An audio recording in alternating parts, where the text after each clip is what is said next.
ॐ श्री गणेशाय नमः। श्री शुक्राय नमः। शुक्रस्तवराजः।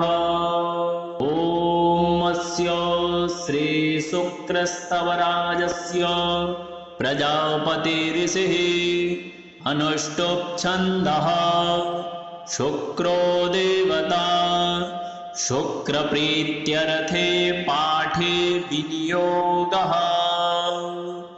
नमस्ते भार्गवश्रेष्ठ दैत्यदानवपूजित वृष्टिरोधप्रकर्त्रे च वृष्टिकर्त्रे नमो नमः।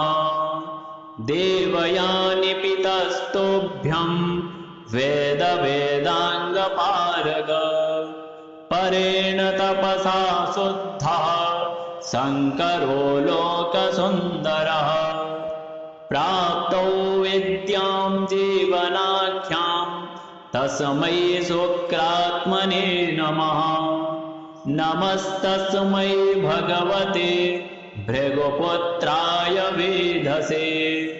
तारामण्डलमध्यस्थ स्वभासा भासिताम्बरः यस्योदये जगत्सर्वं मङ्गलार्हं भवेदिह। अस्तं याते ह्यरिष्टं स्यात् तस्मै मङ्गलरूपिणे। त्रिपुरावासिनो दैत्यान् शिवबाणप्रपीडितान् विद्यया जीवयच्छुक्रो नमस्ते भृगुनन्दन। ययाति गुरवे तुभ्यं नमस्ते कविनन्दन। बलिराज्यप्रदो जीवस्तस्मै जीवात्मने नमः। भार्गवाय नमस्तुभ्यं पूर्वगीर्वाणवन्दित। जीवपुत्राय यो विद्यां प्रादात् तस्मै नमो नमः। नमः शुक्राय काव्याय भृगुपुत्राय धीमहि। नमः कारणरूपाय नमस्ते कारणात्मने। स्तवराजमिमं पुण्यं भार्गवस्य महात्मनः। यः पठेत् शृणुयाद्वापि लभते वाञ्छितं फलम्। पुत्रकामो लभेत् पुत्रान् श्रीकामो लभते श्रियम्। राज्यकामो लभेत् राज्यं श्रीकामस्त्रियमुत्तमाम्। भृगुवारे प्रयत्नेन पठितव्यं समाहितेः। अन्यवारे तु होरायां पूजयेत् भृगुनन्दनम्। रोगार्तो मुच्यते रोगात् भयार्तो मुच्यते भयात्। यद्यत् प्रार्थयते जन्तुस्तत्तत् प्राप्नोति सर्वदा। प्रातः काले प्रकर्तव्या भृगुपूजा प्रयत्नतः। सर्वपापविनिर्मुक्तः प्राप्नुयात् शिवसन्निधिम्। ॐ अस्य श्री शुक्रस्तवराजस्य प्रजापतिर्षिः अनुष्टुप् छन्दः। शुक्रो देवता शुक्रप्रीत्यर्थे पाठे विनियोगः।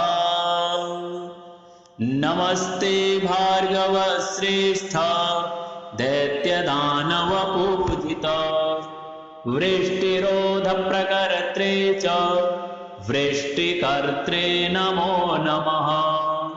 देवयानि पितस्तुभ्यं वेदाङ्गपारग परेण तपसा शुद्धः शङ्करो लोकसुन्दरः। प्राप्तो विद्यां जीवनाख्यां तस्मै शुक्रात्मने नमः। नमस्तस्मै भगवते भृगुपुत्राय वेधसे। तारामण्डलमध्यस्थ मध्यस्थ स्वभासा भासिताम्बरः यस्योदये जगत्सर्वं मङ्गलार्हं भवेदिह अस्तं याते ह्यरिष्टं स्यात् तस्मै मङ्गलरूपिणे त्रिपुरावासिनो दैत्यान् शिवबाणप्रपीडितान् विद्यया जीवयच्छुक्रो नमस्ते भृगुनन्दन ययाति गुरवे तुभ्यं नमस्ते कविनन्दन बलिराज्यप्रदो जीवस्तस्मै जीवात्मने नमः भार्गवाय नमस्तुभ्यं पूर्वगीर्वाणवन्दित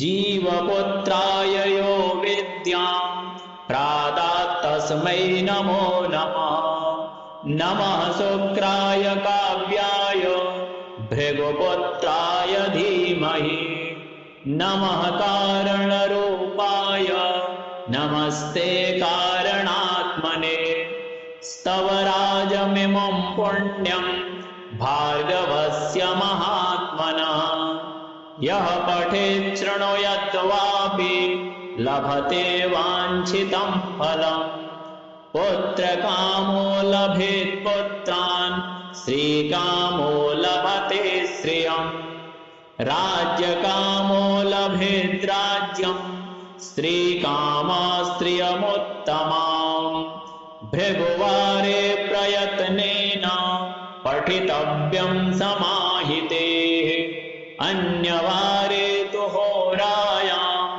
पूजयेत् भृगुनन्दनं रोगार्तो मुच्यते रोगात् भयार्तो मुच्यते भयात् यद्यत् प्रार्थयते जन्तुस्तत्तत् प्राप्नोति सर्वदा प्रातः काले प्रकर्तव्या भृगुपूजा प्रयत्नतः सर्वपापविनिर्मुक्तः प्राप्नुयात् शिवसन्निधिम् ॐ अस्य श्रीशुक्रस्तवराजस्य प्रजापतिऋषिः अनुष्टुप् छन्दः शुक्रो देवता शुक्रप्रीत्यर्थे पाठे विनियोगः नमस्ते भार्गवश्रेष्ठ दैत्यदानवपूजित वृष्टिरोधप्रकर्त्रे च वृष्टिकर्त्रे नमो नमः देवयानि पितस्तुभ्यं वेदवेदाङ्गपारग परेण तपसा शुद्धः शङ्करो लोकसुन्दरः प्राप्तौ विद्यां जीवनाख्यां तस्मै शुक्रात्मने नमः नमस्तस्मै भगवते भृगुपुत्राय वेधसे तारामण्डलमध्यस्थ स्वभासा भासिताम्बरः यस्योदये जगत्सर्वं मङ्गलार्हं भवेदिह अस्तं याते ह्यरिष्टं स्यात् तस्मै मङ्गलरूपिणे त्रिपुरावासिनो दैत्यान् शिवबाणप्रपीडितान् विद्यया जीवयच्छुक्रो नमस्ते भृगुनन्दन ययाति गुरवे तुभ्यं नमस्ते कविनन्दन बलिराज्यप्रदो जीवस्तस्मै जीवात्मने नमः भार्गवाय नमस्तुभ्यं पूर्वगीर्वाणवन्दित जीवपुत्राय यो विद्यां प्रादात् तस्मै नमो नमः नमः शुक्राय काव्याय भृगुपुत्राय धीमहि नमः कारणरूपाय नमस्ते कारणात्मने स्तवराजमिमं स्वराजमिमं पुण्यं भार्गवस्य महात्मनः यः पठेत् शृणुयात् वापि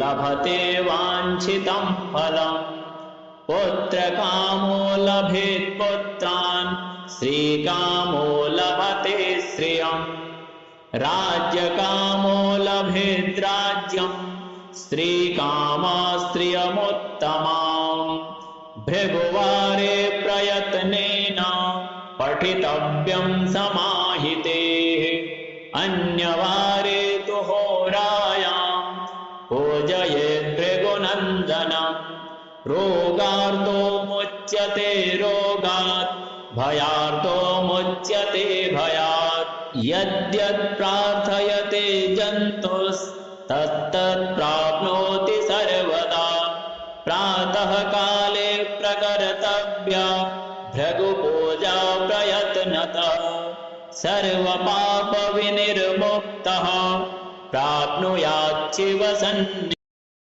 ॐ अस्य श्रीशुक्रस्तवराजस्य प्रजापतिऋषिः अनुष्टुप् छन्दः शुक्रो देवता शुक्रप्रीत्यर्थे पाठे विनियोगः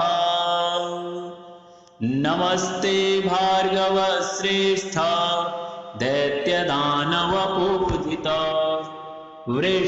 वृष्टिरोधप्रकर्त्रे च वृष्टिकर्त्रे नमो नमः देवयानि पितस्तुभ्यं वेदवेदाङ्गपारग परेण तपसा शुद्धः शङ्करो लोकसुन्दरः प्राप्तौ विद्यां जीवनाख्यां तस्मै शुक्रात्मने नमः नमस्तस्मै भगवते भृगुपुत्राय वेधसे तारामण्डलमध्यस्थ स्वभासा भासिताम्बरः यस्योदये जगत्सर्वं मङ्गलार्हं भवेदिह अस्तं याते ह्यरिष्टं स्यात् तस्मै मङ्गलरूपिणे त्रिपुरावासिनो दैत्यान् शिवबाणप्रपीडितान् विद्यया जीवयच्छुक्रो नमस्ते भृगुनन्दन ययाति गुरवे तुभ्यं नमस्ते कविनन्दन बलिराज्यप्रदो जीवस्तस्मै जीवात्मने नमः भार्गवाय नमस्तुभ्यं पूर्वगीर्वाणवन्दित जीवपुत्राय यो विद्यां प्रादात् तस्मै नमो नमः नमः शुक्राय काव्याय भृगुपुत्राय धीमहि नमः कारणरूपाय नमस्ते कारणात्मने स्तवराजमिमं पुण्यं भार्गवस्य महात्मनः यः पठेत् शृणुयात् वापि लभते वाञ्छितं फलम् पुत्रकामो लभेत् पुत्रान् श्रीकामो लभते श्रियम् राज्यकामो लभेत् राज्यम् स्त्रीकामस्त्रियमुत्तमाम् भृगुवारे प्रयत्नेन पठितव्यं समाहितेः अन्यवारे तु होरायां पूजयेत् भृगुनन्दनम् रोगार्तो मुच्यते रोगात् भयार्तो मुच्यते भयात् यद्यत् प्रार्थयते जन्तुस्तत्तत् प्राप्नोति सर्वदा प्रातः काले प्रकर्तव्या भृगुपूजा प्रयत्नतः सर्वपापविनिर्मुक्तः प्राप्नुयात् शिवसन्निधिम् ॐ अस्य श्रीशुक्रस्तवराजस्य प्रजापतिऋषिः अनुष्टुप् छन्दः शुक्रो देवता शुक्रप्रीत्यर्थे पाठे विनियोगः नमस्ते भार्गव श्रेष्ठ दैत्यदानवपूजित वृष्टिरोधप्रकर्त्रे च वृष्टिकर्त्रे नमो नमः देवयानि पितस्तोभ्यं वेदाङ्गपारग परेण तपसा शुद्धः शङ्करो लोकसुन्दरः प्राप्तौ विद्यां जीवनाख्यां तस्मै शुक्रात्मने नमः नमस्तस्मै भगवते भृगुपुत्राय वेधसे तारामण्डलमध्यस्थ स्वभासा भासिताम्बरः यस्योदये जगत्सर्वं मङ्गलार्हं भवेदिह अस्तं याते ह्यरिष्टं स्यात् तस्मै मङ्गलरूपिणे त्रिपुरावासिनो दैत्यान् शिवबाणप्रपीडितान् विद्यया जीवयच्छुक्रो नमस्ते भृगुनन्दन ययाति गुरवे तुभ्यं नमस्ते कविनन्दन बलिराज्यप्रदो जीवस्तस्मै जीवात्मने नमः भार्गवाय नमस्तुभ्यं पूर्वगीर्वाणवन्दित जीवपुत्राय यो